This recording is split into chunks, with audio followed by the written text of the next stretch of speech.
Hello everyone. Good evening అందరికీ. నేను పృథ్వీ. నేను సునీల్స్ 11 సీజన్ 3 నుంచి ఆడడం స్టార్ట్ చేశాను. సో సునీల్స్ 11 నాకు ఎలా ఇంట్రడ్యూస్ అయిందంటే I was playing against them. నేను విషయతో ఆడుతున్నప్పుడు సునీల్స్ 11 టీం నాకు పరిచయం అయింది. ఇలా పరిచయం అయిన తర్వాత నేను సునీల్స్ 11 టీం ఒక ప్రోగ్రామ్ అనే ఒక విజన్ మీద నడుస్తుంది అని నేను తెలుసుకున్నాను.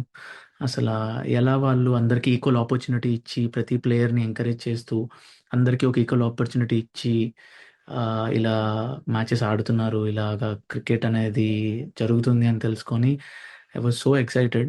అసలు ఆ, చాలా చాలా ప్లేసెస్లో you don't get equal opportunity. అందరికీ మనకు అనుకున్న ఈక్వల్ ఆపర్చునిటీ రాదు. You just left behind. So అలా ఎవరిని వెనకాల వదిలేకుండా అందరికీ ఒక ఈక్వల్ ఆపర్చునిటీ ఇచ్చి అందరూ పార్టిసిపేట్ చేసేలాగా ఒక ఛాన్స్ ఇచ్చి గేమ్స్ ఆడిస్తూ అండ్ గేమ్స్ ముందుకు నడిపిస్తున్న విజన్ ఏదైతే ఉందో నాకు చాలా బాగా అనిపించింది. సో అలానే I joined the Sunil's 11 team. Thankful to Sunil sir to getting me in to the team.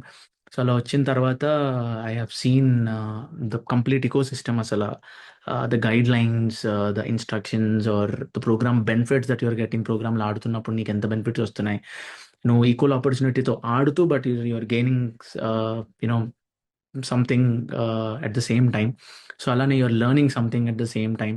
నువ్వు నీ గేమ్ని అప్స్కిల్ చేసుకోవడం or personally you are communicating better, నీ కమ్యూనికేషన్ ఇంప్రూవ్ చేసుకోవడం లేదా నీ స్ట్రాటజికల్ థింకింగ్ ఇంప్రూవ్ చేసుకోవడం ఇలా అని. సో ఎప్పుడైతే నేను ఇలా చూసానో I felt very happy. Yes, I'm in the right place అని I just felt so happy. So అలానే నా ఫ్రెండ్స్ని కూడా తీసుకొచ్చి the same mindset friends తీసుకొచ్చి I just made them join in to the programme.